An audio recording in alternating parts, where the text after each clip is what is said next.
کاتتان باش خوێندکارانی پۆلی حەوتەم. ئەمڕۆژ لەگەڵتانە ئەبم بۆ باسکردنی وانەیەکی نوێ هیوادارم سوودی لێوەربگرن. Chapter 5 Lesson 4 Polygons چەندلاکان. First, what is a polygon? سەرەتا بزانین چەندلا چییە. Polygon is a closed plane figure. واتە شێوە ڕوتەختێکی داخراوە کەواتە مەرجی سەرەتا پێویستە داخراو بێت، کلۆز بێت. Formed by 3 or more line segments. وە پێک دێت لە 3 پارچە ڕاستەهێڵ یان زیاتر کەواتە مەرجی دووەم پێویستە لە چی پێک هاتبێت؟ لە پارچە ڕاستەهێڵ. Each line segment forms a side of the polygon. و هەر یەکێک لە پارچە ڕاستەهێڵەکان ئەبێ بە سایدێک، ئەبێ بە لایەک بۆ چەندلاکەمان. And meets but does not cross another line segment at a common point. و بە یەکتر ئەگەن بەڵام یەکتر نابڕن لەگەڵ پارچە ڕاستەهێڵێکی ترا لە خاڵێکی هاوبەشە. This common point is a vertex of a polygon. و بۆ خاڵەش ئەوترێت چی؟ vertex واتە سەر.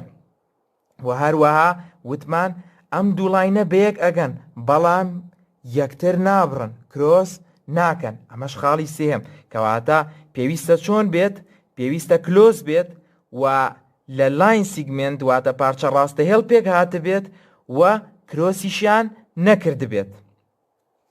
For example, this polygon has 6 sides and 6 vertices. بۆ نمونە لەم چەندلایە چیمان هەیە؟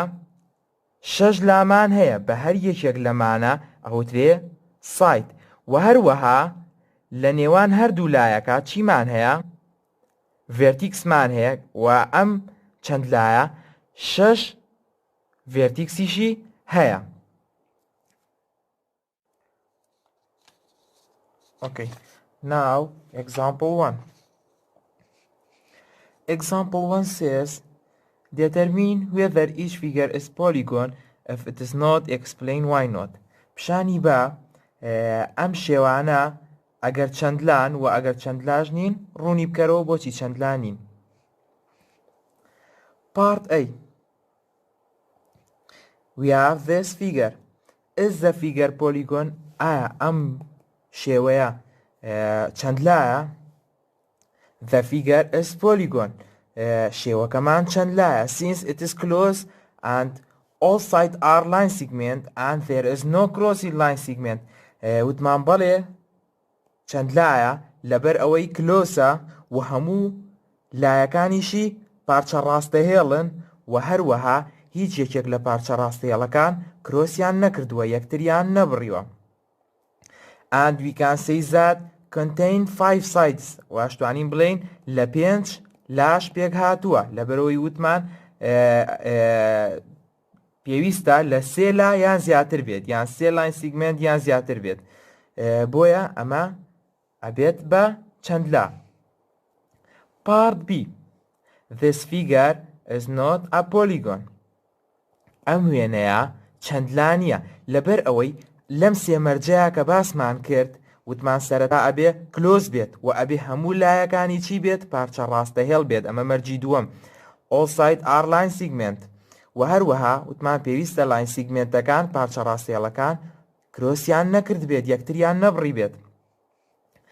یەک دانە لەم مەرجانەی تیانە بێت نابێت بە چەندلا. کەواتە Part B. The figure is not polygon since it is not closed. لەبەرەوەی کلۆز نییە، دانەخراوە. ئەگەر سیر بکەین ئەم شێوەیە دانەخراوە. Part C. Also not polygon. The figure is not polygon. Why? Since all sides are not line segment. لەبەرەوەی هەموو لایەکانی چی نییە؟ پارچە ڕاستەهێڵ نییە. ئەگەر سێری ئێرە بکەن ئەم لایانەی پارچە ڕاستەهێڵ نییە.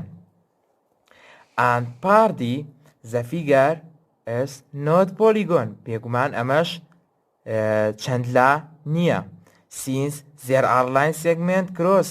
لەبەر ئەوەی لاینمان هەیە چەند لاینێکمان هەیە کە دوو لاینە چیان کردووە کرۆسیان کردووە یەکتریان بڕیوە کرۆس واتە بەسەر یەکتردا تێبپەڕن بەم شێوەیە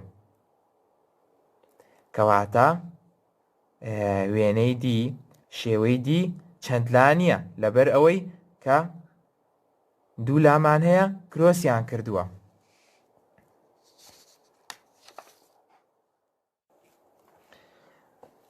Polygon's name depends on the number of side and angle and use the Greek number to name them.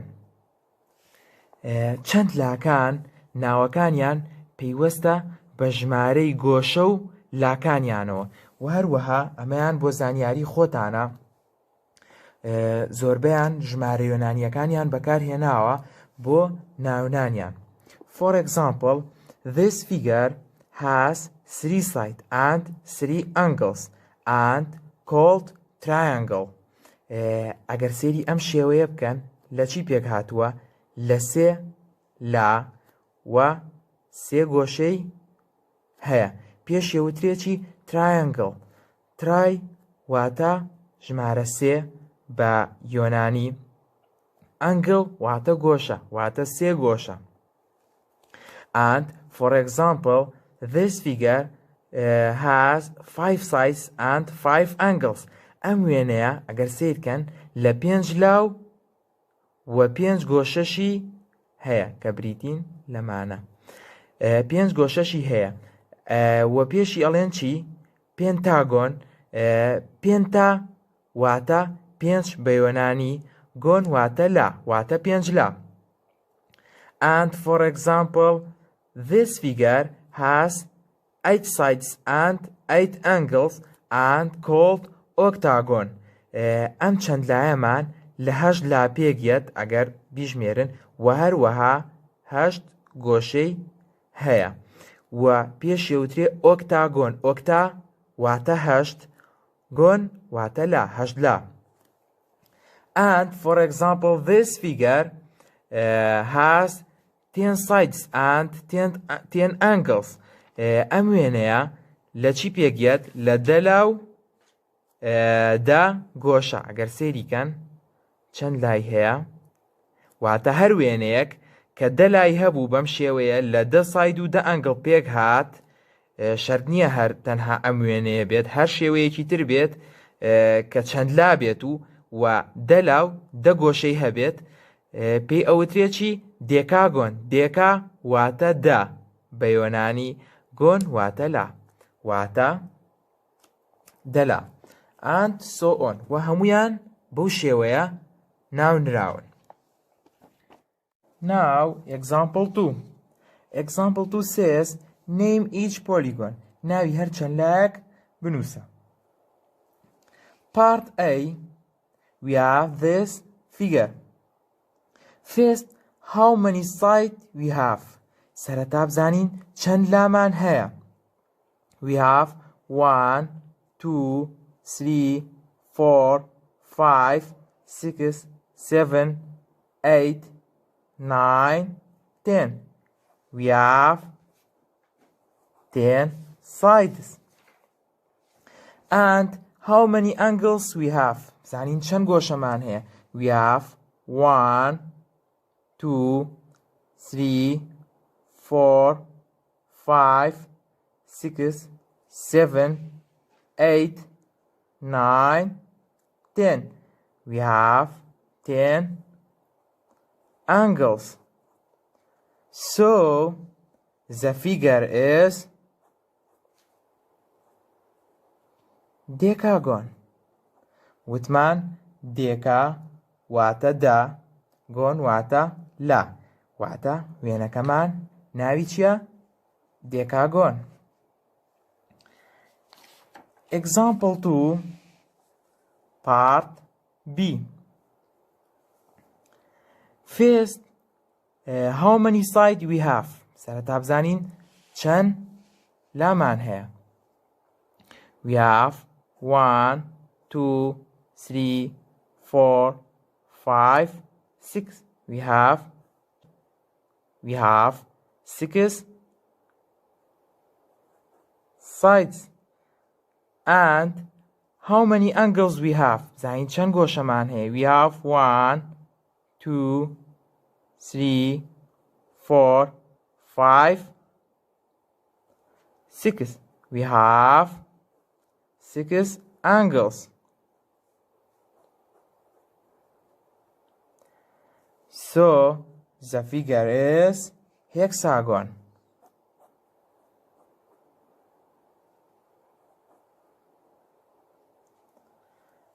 واتە ئەگەر چەنداکەمان 6 لای هەبێ لەگەڵ 6 گۆشەیە ناوی چی بوو؟ هێکساگۆن. وتمان هێکساش واتە ژمارە 6 بە یۆنانی. زۆر باشە. پێش ئەوەی بچینە سەر ئێگزامپڵی 3 پێویستە بزانین ریگولەر پۆلیگۆن چییە؟ واتە چەند لای ڕێک. Regular polygon is a polygon in which all sides are congruent and all angles are congruent. ئەو چەند لایەیە کە هەموو لایەکانی کۆنگرێنتن و هەموو گۆشەکانیشی کۆنگرێنتن. کۆنگرێنت چییە؟ In the previous lesson we say that things are congruent if they have the same size and shape. وتمان ئەو شتانە کۆنگرێنتە بن لەگەڵ یەکترا کە هەمان سایز و هەمان شێوەیان هەبێ. کەواتە ئەتوانین بڵێین sides are congruent if they have the same length and angles are congruent if they have the same measure. لایەکان کاتێک کۆنگرێنتە بن کە هەمان درێژیان هەبێت وە گۆشەکانیشی کاتێک کۆنگرێنتە بن کە هەمان پێوانەیان هەبێت هەمان مێژەریان هەبێت. کەواتە بۆی بیسەلمێنین کە چەند لایەک ڕێکە ریگولەر پۆلیگۆنە ئەبێ بیسەلمێنین کە لایەکانی هەمان درێژیان هەیە. ئەو کاتە سەلماندومانە کە کۆنگرێنتن سایدەکانی و پێویستە بیشی سەلمێنین کە ئەنگڵەکانیان گۆشەکانیان هەمان پێوانەیان هەیە هەمان مێژەریان هەیە. ئەو کاتە سەلماندومانە کە ئەنگڵەکانیشی کۆنگرێنتن. ئەمە لە دەرسەکانی پێشوا باسان کردووە بۆتان دووبارە ئەەکەمەوە بۆی بیزانن. Now example 3. Example 3 says name each polygon. ناوی هەر چەند لایەک بڵێ and tell whether it is a regular polygon. If it is not, explain why not. و ئەگەر چەند لای ڕێکە ئەوە بینووسە و هەروەها ئەگەر چەند لای ڕێک نەبوو ڕوونی بکەرەوە بۆچی چەند لای ڕێک نییە. Example 3 part A. بەشی ئەیمان we have 3 sides and 3 angles. So the figure is triangle. لەبەر ئەوەی سێ لاو سێ گۆشەمان هەیە کەواتە وێنەکەمان چییە؟ سێ گۆشەیە. And all sides are congruent since they have the same length. و هەموو لایەکانمان کۆنگرێنتن. بۆچی؟ لەبەرەوەی هەمان درێژیان هەیە. چۆن نەزانین هەمان درێژیان هەیە؟